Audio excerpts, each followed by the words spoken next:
Welcome to the Crazy Wisdom Podcast. My guest today is Fabian Schonholz, and he is a senior technology and operations executive bringing over 20 years of domestic and global experience. Today, I'll interview him about synthetic data, which he's been in this field for a really long time. I'm really interested in synthetic data, particularly as it relates to training LLMs. So I reached out to my network, and Fabian responded on LinkedIn. So thank you so much for being open to this interview. You're welcome. Thank you for having me. Sure. Yeah. So for my listeners and even for myself, because I still don't even quite know what synthetic data is, what is synthetic data? So synthetic data is data that behaves like real data, but has not relation with real data. So think about, any data that describes you, right? Your name, first name, last name, social security number, or in Argentina, the national ID number, anything that describes you, right? So that is data that is related to you. So imagine data that has the same functions, but it hides who you are because it's not representative of a single particular individual. And you can do the same thing with products, for example, right? So say that you have a fountain pen, right? So you can call it something different, but you describe the behaviors in the data, such as a fountain pen. Very interesting. And so synthetic data, so so is it like somebody just is creating data around fictional people, or does it actually tie it to a real person? No, it doesn't tie to any real person, right? And so there are some challenges with synthetic data, and exactly what you just mentioned, right? It's like, so if you're not tying it to a particular person, how real is that data? And there is no straight answer, unfortunately, right? In theory, the data should be very real, right? But part of the challenge with synthetic data is how you generate it. And especially when it comes to training models, right? Whether it is LLMs or churn models or conversion models, one of the challenges has to do with the behaviors that your data exhibit, right? So again, I'm going to use humans because it's probably the easier way to understand that. So you exhibit certain behaviors. You wake up in the morning, you have a cup of coffee, go to the bathroom, take a shower, get dressed, so on and so forth. Those are behaviors that are big block behaviors. A lot of people exhibit the same behaviors. There's nothing very particular about those behaviors, right? But they're behaviors nonetheless.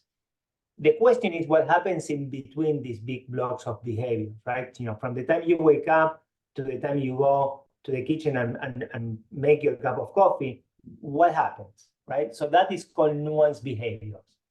And synthetic data can generate, with methodologies, you can generate synthetic data that addresses the big block behaviors.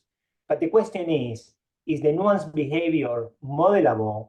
You can synthesize it or not. Let's say that you cannot, right? For the sake of this discussion. If you cannot, then how do the models that you're using that data to train, what are the results, right? So say in a churn model, right, where you are predicting who is going to churn from an e-commerce site or from a video game, is the nuanced behavior important, right? If you click on the right button versus the left button in your controller, if you go to the left, you go to the right, whether you click it too fast or too slow, those nuanced behaviors, are those nuanced behaviors important to training a churn model, right? And there are arguments in favor and against that. My position is that we don't know, right? We don't know yes, we don't know no. And we should really spend more time thinking about it, because if you're trying to build a model that produces viable results, you really need to take into consideration a lot of the elements that go into building that model and training the model in particular. Very interesting. And so when you're saying training a model, are you specifically referring to LLMs or maybe even other machine learning algorithms, or has synthetic data had a large use case inside of the businesses before LLMs came about? It has had a big impact before LLMs have. And when I talk about models, I'm talking about models in general, LLMs and other machine learning models. Really interesting. Okay, so what were the use cases before LLMs? And I'm definitely very interested in getting into the LLMs, but I want to understand what was the last 20 years of synthetic data been like? It's been mostly about churn models, conversion models, predictive lifetime value models, product optimizations, marketing optimizations. Think about multi-arm bandit algorithms, and resource allocation, different resources, again, from humans to marketing channels to spend, they exhibit behaviors, right? And the nuanced behaviors may or may not be important. We still don't know, right? And with LLMs, think about, training an LLM model. I think that, again, let's assume that the previous models before LLMs, nuanced behavior wasn't important. Just, again, let's make that assumption. I'm not saying that it wasn't. I'm just, let's make the assumption. But with LLMs, I think that the nuanced behavior is going to be definitely important because you're trying to not just, it's not just chatbots, right? Who cares? Chatbots, you can, hey, Alan Turing, right? Generated that chatbot before, right after the Second World War. So a chatbot is not, it's a good use case for an LLM, but it's not an interesting case, right? I put it akin to okay, you want to put a man on the moon, great, that's super cool, but we've done it before a few times. Let's put a man in Mars. Yeah. That's more interesting, right? Yeah. So again, a chatbot is cool, but there are more interesting use cases for LLMs. But with LLMs, you really are looking at behaviors, right? So my opinion, and again, it's an opinion, I don't have a way of fully proving it yet, is that nuanced behaviors in LLMs are of paramount importance because you are looking at not just what clusters of individuals are doing, but you're looking at what individuals are doing. And so, okay, so when you say chatbot, are you, well, no, so I mean, there's a lot of interesting stuff that we could go down. The LLMs in particular, like what are the most interesting use cases, but for LLMs outside of chatbots, but specifically, I want to understand your points about nuanced behavior and chatbots. Specifically, what are you talking about, like trying to understand what the user is doing as they're interacting with this chatbot? No, what I'm saying is the chatbot is an interesting use case, right?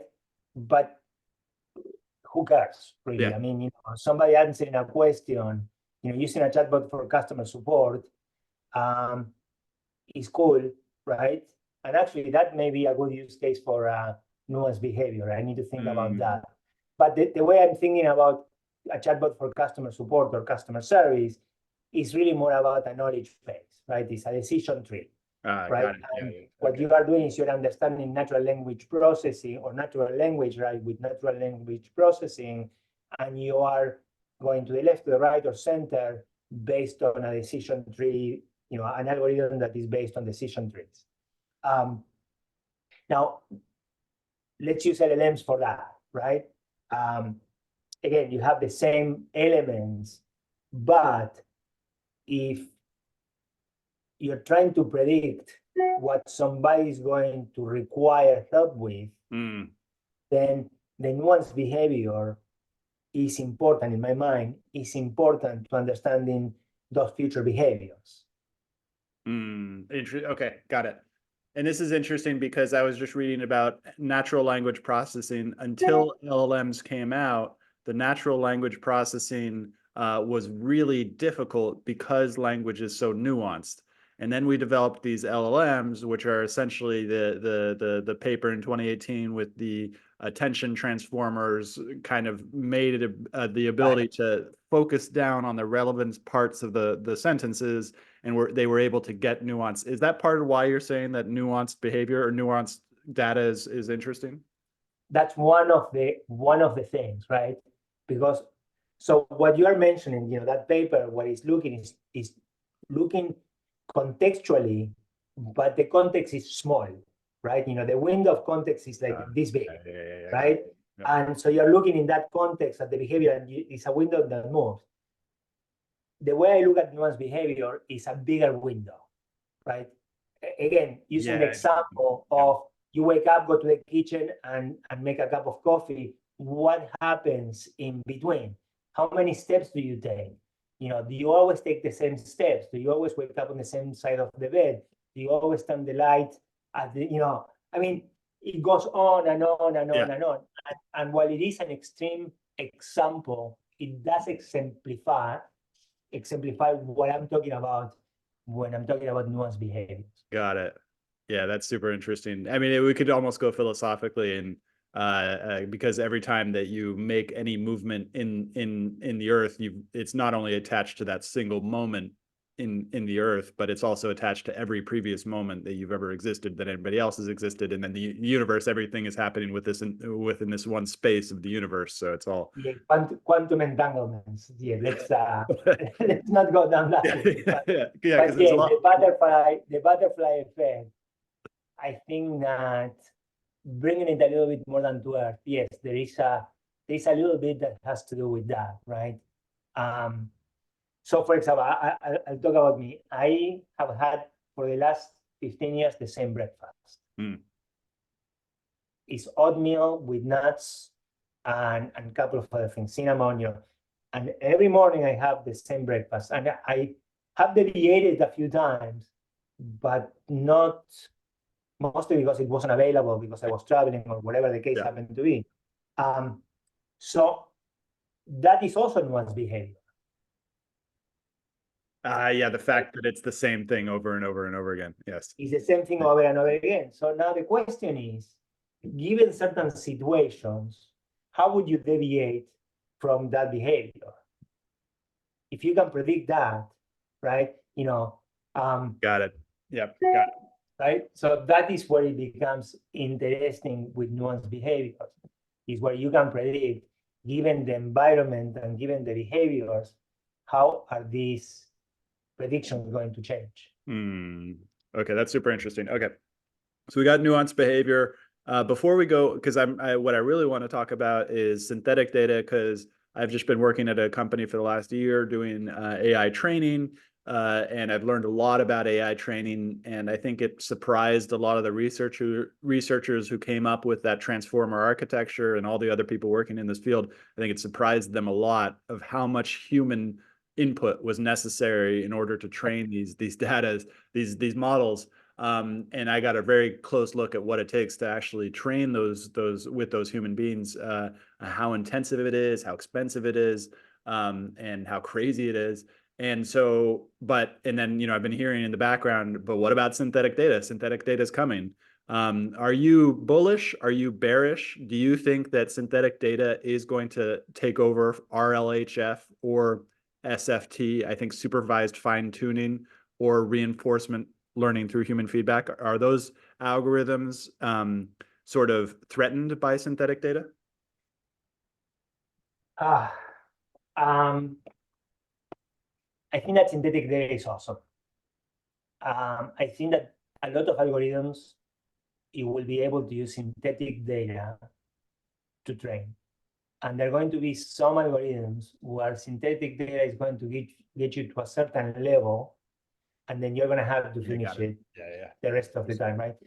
To me, the biggest problem that synthetic data solves and has always solved is how do you get an algorithm to production fastest?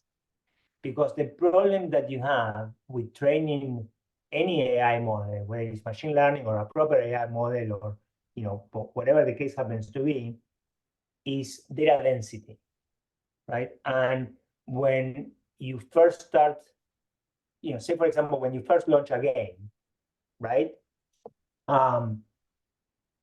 You're not going to have an algorithm that produces viable results on day one, because you don't have the amount of data and the density of data that you need to train it. Not only that, it takes a while to train.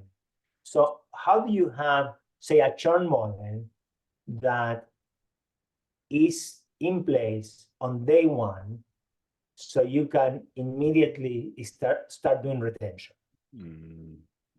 Right? So the only way that you do it is with synthetic data. And I have tried it with the beta launches, right? Collecting all of the data, still doesn't work, right? Or still you don't have enough data to train the algorithm properly. You can get to say, 60%, but 60% is not good enough, right? It needs to be 75% or better in order to provide viable results. So the way I normally handle that problem is, and obviously over time I learned to do it better, was to get the beta data, right? Then duplicate it multiple times, make multiple copies, and then have an algorithm or a subroutine that would clean up the data and deduplicate, right? Because you don't want duplicated data, right? And obviously you're going to have certain amount of data that will be packaged for one player versus another player, so instead of having, say, 5 players, now you had 20,000 players, right? It was all synthetic data based on 5 players, right? So that was early days of synthetic data, was based on that. Now you can start generating synthetic data just by understanding what the algorithm needs as inputs, right? But you always start from some real case, right? So if you have an algorithm that is trying to track human behavior, then you basically try to get some segment of data that is representative of that. And then you study that, and then you produce data that is synthetic based on that. You don't necessarily use that base data, but you use it as a way to model the data. And again, the nuanced behavior becomes the sticking point. Is the nuanced behavior carrying through, or is the nuanced behavior being flattened out? So I think in terms of the difference between finance modeling and experimental data science, right? So you cannot use experimental data science for finance modeling. It's super dangerous, right? Because what finance does is it gets rid of all of the behaviors, flatten out, and it's basically looking at the behavior of the numbers over time, right? As opposed to data science that is looking at the behavior of systems over time, right? And if you are doing, say, for example, predictive lifetime value, should be an input to the finance models, but the finance models cannot be based on predictive lifetime value. Because you're not looking at, when you're looking at predictive lifetime value, you're looking at, in the best possible case, 6 months, right? 180 days. If you look beyond that, you're going to get in trouble because the market changes. But from a finance point of view, finance model point of view, it's not that the market is irrelevant, it's very relevant, but they're looking at the market overall, right? And those small changes do not affect the model. So they can do a 5-year forecast. I mean, it's always wrong, right? But the degrees of how wrong it is, is somebody that knows how to do it, the degree is not very, it's not very wrong. It's still wrong, but maybe wrong by 20%. Yeah. Which in finance is nothing. Yeah. Okay. So on 5 years, right? On a 5-year forecast. Yeah. And so it's really interesting because it kind of goes back to that tangent we could have gone on, the philosophical question of just like everything depends on the scope of the question that you're asking. particularly in data. But I guess what LLMs are going to do is they're going to allow us, assuming that your nuanced behavior theory is right, is that they're going to allow us to understand a lot more of that. And the scope of the problems that we're trying to go after will just widen and widen and widen. Do you agree with that? Do you think that the scope will just continue to increase? Are you thinking that this LLM or whatever comes after the LLM is going to be able to predict the future? Yeah, I'm totally bullish about that. Wow. Yeah. I mean, the point that, if you want to go philosophical, is AI, general AI, right? Talking about AI as a set of tools. Is AI going to replace human creativity or humans? To me, the answer is absolutely not. Right? Humans will not be replaced, not because there is anything special about humans, right? It's because there are certain chemical reactions that happen within humans that we still don't understand what those are, right? In order to reproduce them. Will we eventually understand them? Yes.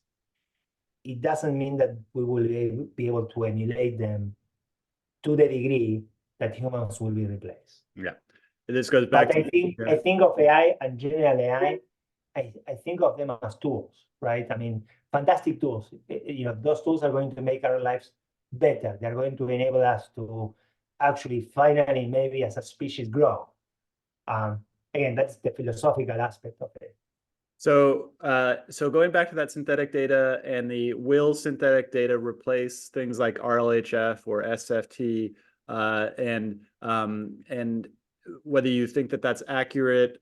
And so from your explanation that you gave earlier, I get the sense that, like, when you're saying that there's 5 humans with real data, and then you use the synthetic data to then extrapolate that and create 10,000 humans of simulated humans, it seems like it's going to be a helper to these things, and that it isn't going to be a replacement, but it'll just like fit in where it fits in, and then it'll just go into this long complex chain of okay, first you give the synthetic data, then you get the RLHF, then you get and so it'll just kind of expand outwards and it'll fill in all the holes. Is that accurate?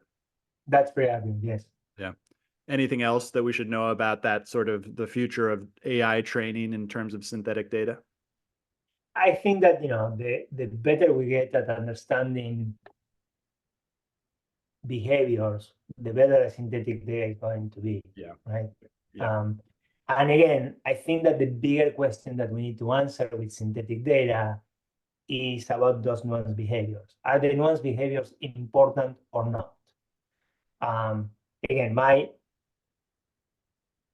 hypothesis is that nuanced behavior is important, but it's a hypothesis, right? We've seen churn models where when you start to use real data, retrain them, you train them initially with synthetic data, the technique that I explained earlier, and then we retrain them with real data as the game or the e-commerce or whatever it is, that we were studying progress and collected data, and we had the data density, the performance of those models became significantly better. While you're still extracting, a finite set of attributes from the transactions, right? And transaction is not just purchasing something, but also navigating a website or navigating a game.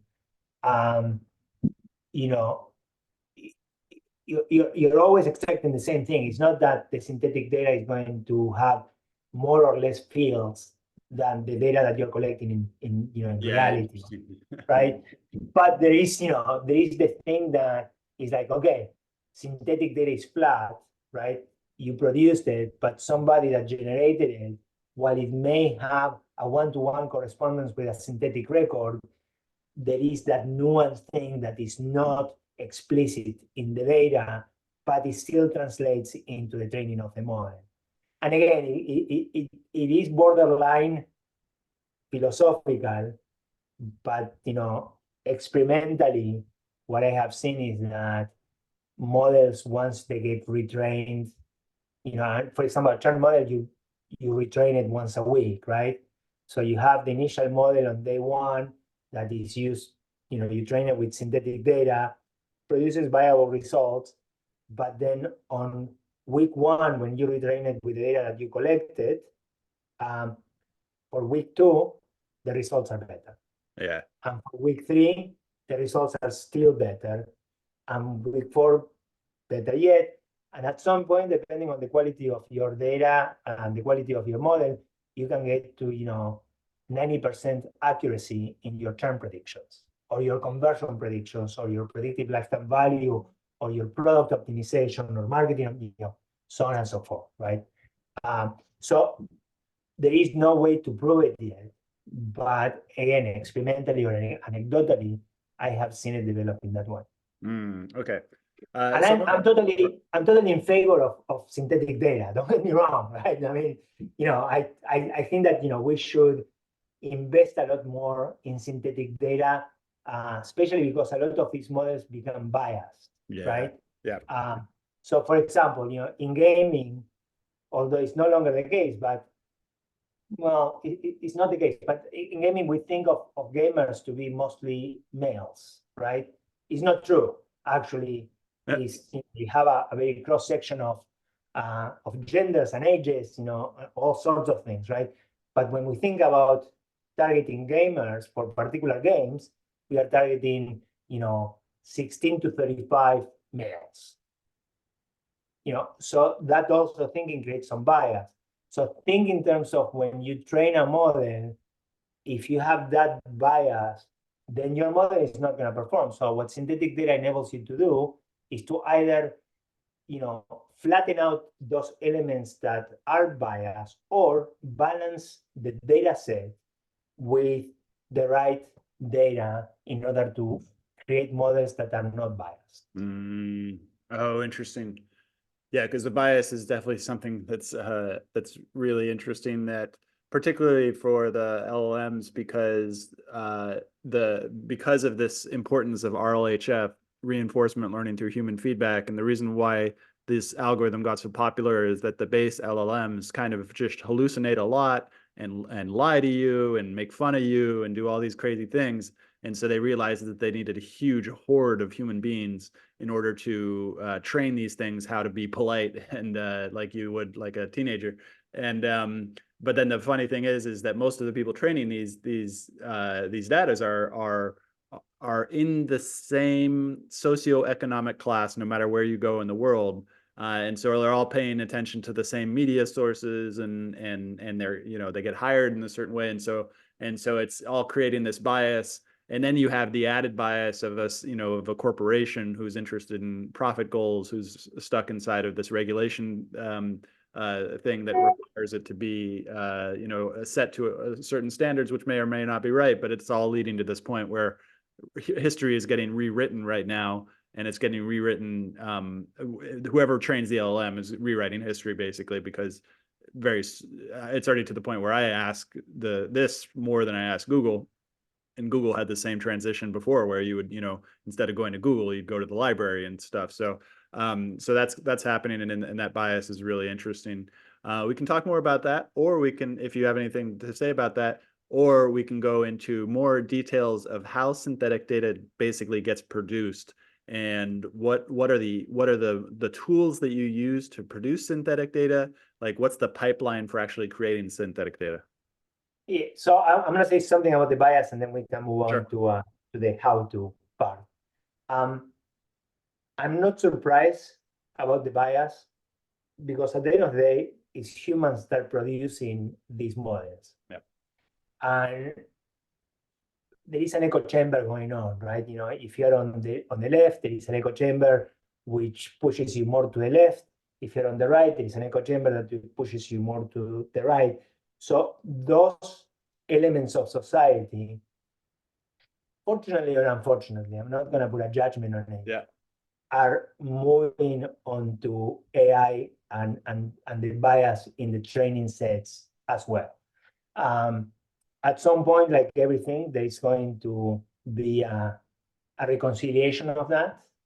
And I think that, my hope, and hope is not a strategy, is that the reconciliation with the models will happen, and as a result, we are going to see some changes in society pertaining to echo chambers, or at least opening up the echo chambers rather than being closer and closer the way we are going right now. So that's my position with that. Again, I see a lot of these as tools, right?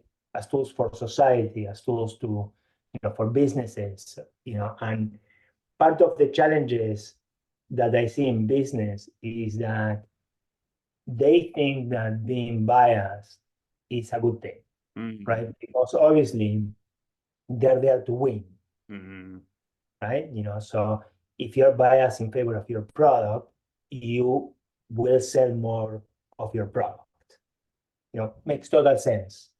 I have a different approach to it. I think that the less biased you are, that also means that you are forced to bring more value to your customers, right? Whether it is business to business or business to consumers. So your game should be about the value chain and bringing more value to those that purchase your products, right? And the less biased you are, the more forced you are to bring value, the more you will sell, right? And again, before this call, I had a discussion with somebody, and we were talking about the value exchange, right? So if I provide services to you and these services are value, you should pay for them, right? Yep. And there should be a fair exchange, right? So the more value I bring, the more you're going to pay, right? But also think about retention, right? So the more value I bring, the more you're going to want to buy from me. Yeah, interesting. Right? And again, the bias models, I think that they mistake that equation quite a bit. They think that by being biased, or the recommendation is biased, then you're going to sell more units. I think that you will sell more units maybe in the short term, but your retention will suffer over time. Yeah, it goes back again to the scope of the question. If you is the shareholders and sort of capitalism. I'm a capitalist myself, but at the same time, that if you only think of it on the short term, then the short term and the long term are generally in conflict with each other, and can be in conflict with each other, and so yeah, there's always that question as well. But let's go back to that. How do you actually produce synthetic data? So now there are a bunch of different companies that produce synthetic data, where you basically tell them what you need, and they will produce it for you. I was just at CES, and I talked to a bunch of them, and I forgot the names of the company. One is in Switzerland, the other one is in Italy, in Torino, and there was another company in Seattle, and I totally forgot the names. And so there's no like open source way to produce synthetic data. You actually have to go to a company and consult with a company in order to produce synthetic data. Yeah, not that I know, but I never use those companies when I produce synthetic data. Okay. So the way I have traditionally produced synthetic data was more about studying the 5 customers, right? Or the 5 products or whatever, and then, duplicating, basically coming up with, with multiple copies, and then cleaning up the data, making sure that the clusters were not duplicated. It's interesting is, when you do that type of work, you start understanding about some of the challenges with synthetic data, right? Some of the biases is like, well, how come the model is not producing the results that you expected, right? Well, because the data is crap, right? Well, why is the data crap? It's because, we didn't do a good job cleaning. Oh, how do we do a good job cleaning? And so it goes. I think that probably, well, again, I think that a lot of these companies provide a lot of value, because now you don't have to do that work. They've done the work themselves, and they can produce, tons of synthetic data that makes sense. And you can say, look, I want all males, or I want all females, or I want, a good mix, or, I want data from this age group, or I want data for this type of products, right?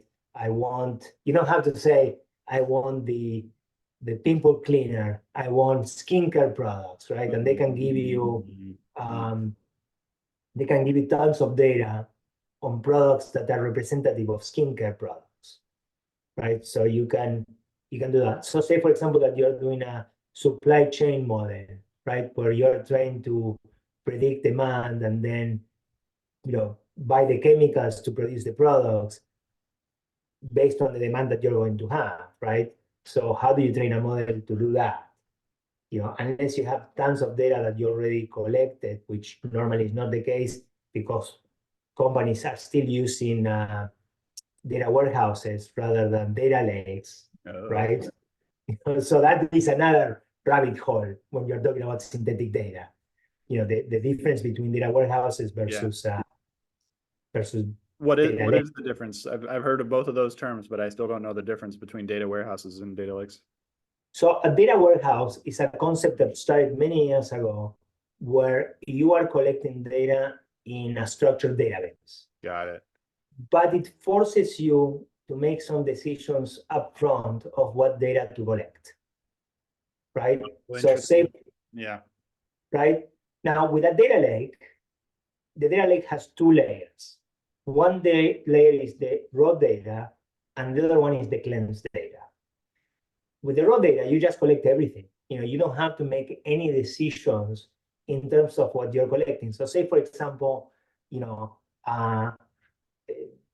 first name, last name, username, email address, and a couple of other things about you, right?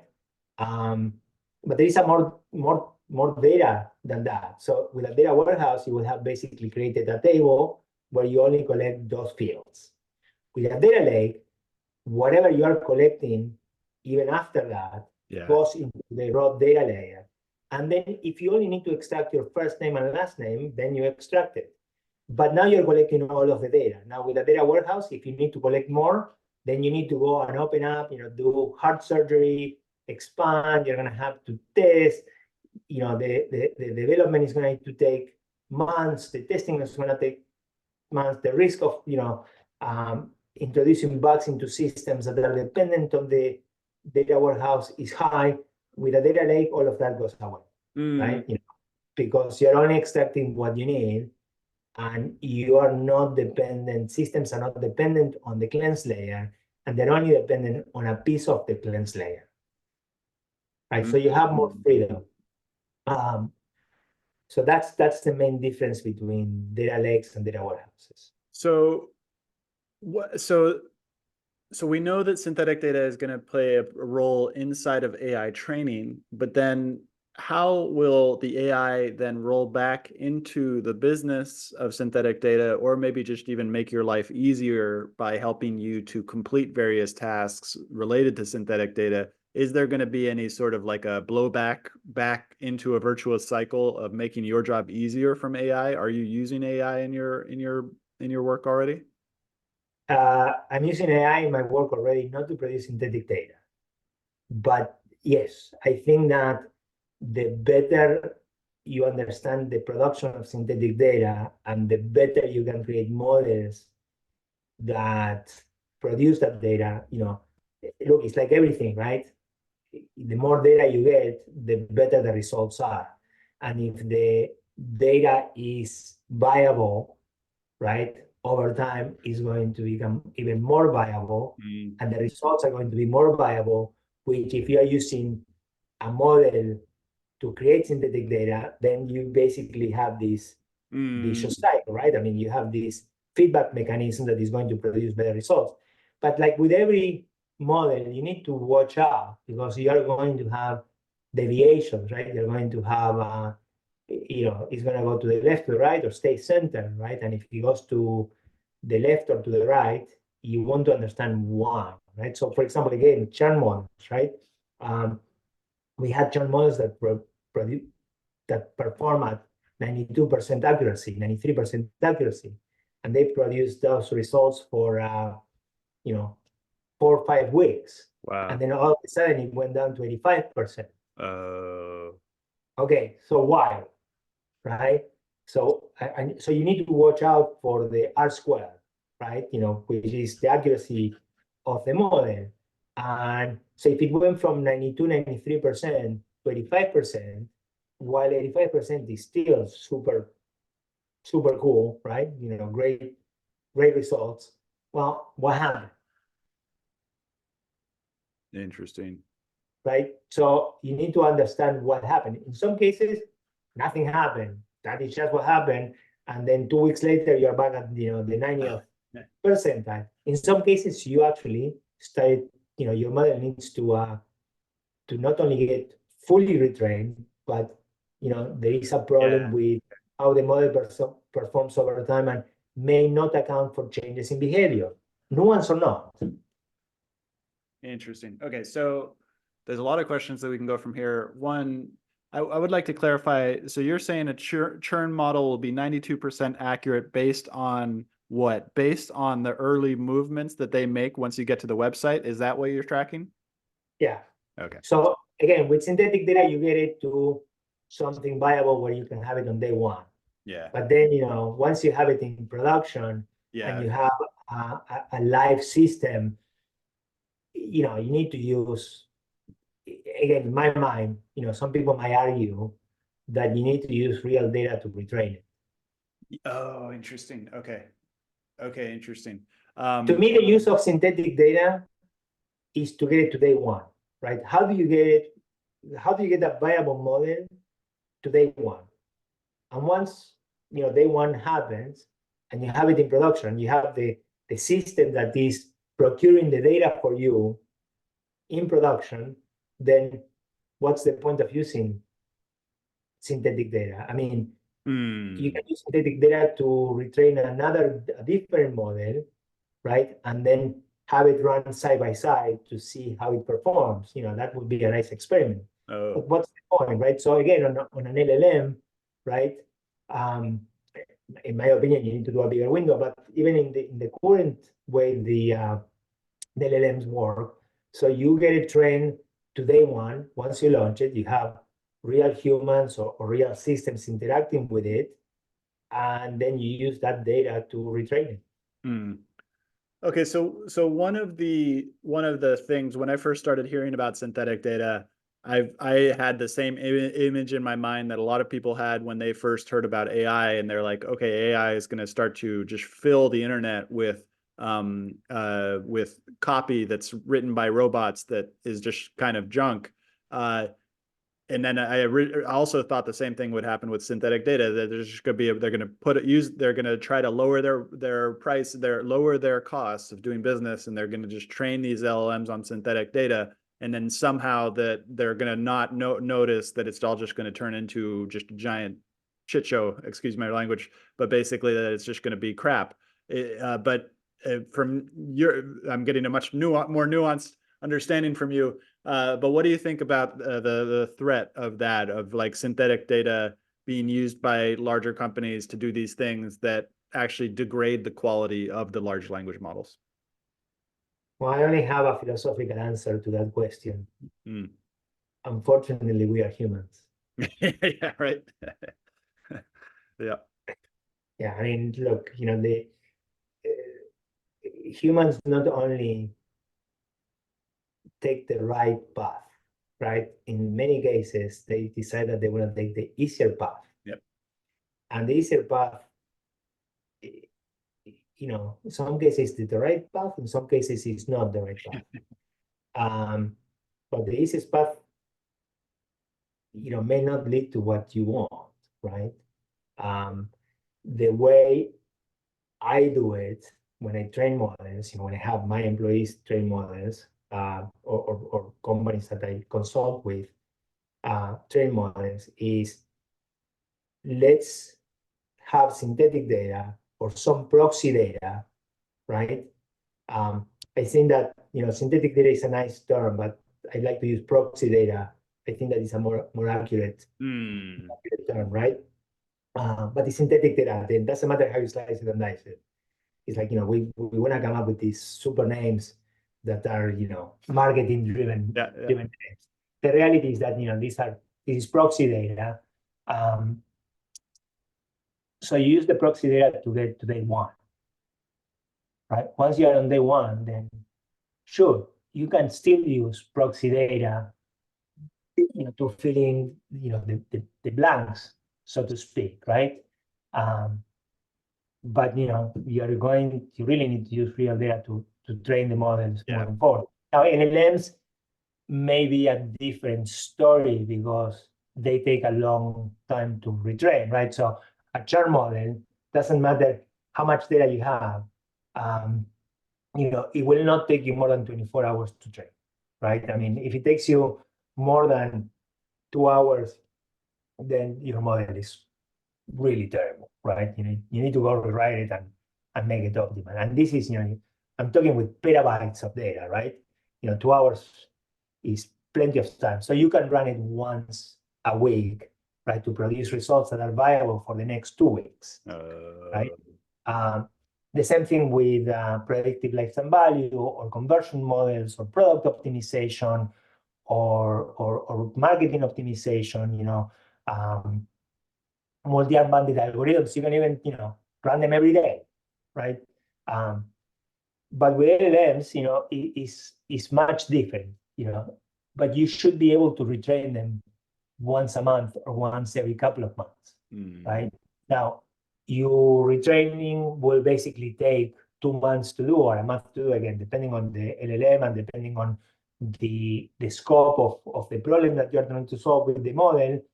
But, so you start your run today, in a month or 2 months finishes the retrain, you put it in production, you're collecting data, wash and wear.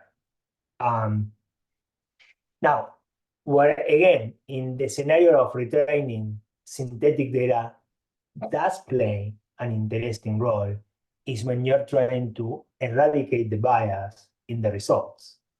Oh, interesting. Right? But then what you do is you retrain the model with both real data and synthetic data. Okay, that's interesting. Okay, so we got a few minutes left. I would like to go into that question of how are you using AI to make your life or make your job easier or your life easier? How are you using AI if it's not with synthetic data? How do you use AI to kind of what's your main use cases that you're using it for? So for my personal use, since I'm writing a lot of articles, I normally start with something that say ChatGPT or BART or some other anthropomorphic produces, and then I sort of get ideas from it and I inject my things, but then I rewrite the whole thing and then I use it for grammar. English is my 5th language, so sometimes my grammar falls apart. Yeah. Especially if I'm a little stressed, and actually English is the last language I learned, and I learned it as an adult rather than as a child, so I still have some challenges. Wait, I would like to go into that. How did English become your 5th language, and what were the other languages, and then how did it end up that you learned English as an adult after learning 4 other languages? So I grew up in Argentina, and I moved to the States when I was 18 to come to school.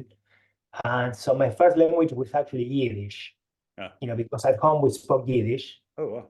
And then my father sent me to a public school to learn Spanish, then Hebrew, and then French. Oh, interesting. Cool. Right? And then at 18, my mom always wanted me to learn English, and I refused to learn English because I thought that was an ugly language. If I was going to learn an ugly language, I'd rather learn German. But my mom always wanted me to learn English, so she sent me to the States to study English, and I just stayed. That's cool. And I was 18 years old, and yeah, but it's not fair because I have a facility to learn languages like there is no tomorrow. So I spent a week in Germany for work a few years ago, and at the end of the week I was speaking German. Cool. Now, I studied from Yiddish, but still, right? I was able to not just order a beer, but flirt with girls and have interesting discussions and stuff like that. Cool. Well, thank you so much for coming on the show. How can people find out more about you if they're interested in learning more about synthetic data or hiring you to do synthetic data for them? How can people find out more about you? My LinkedIn profile, which Fabian Schonholz, they can find out from there and reach out through LinkedIn, or my email address, which is Fabian@fesexconsulting.com, FESSEX consulting.com. And also that's a website that exemplifies the type of services that I can provide. Great. Thank you so much. Thank you.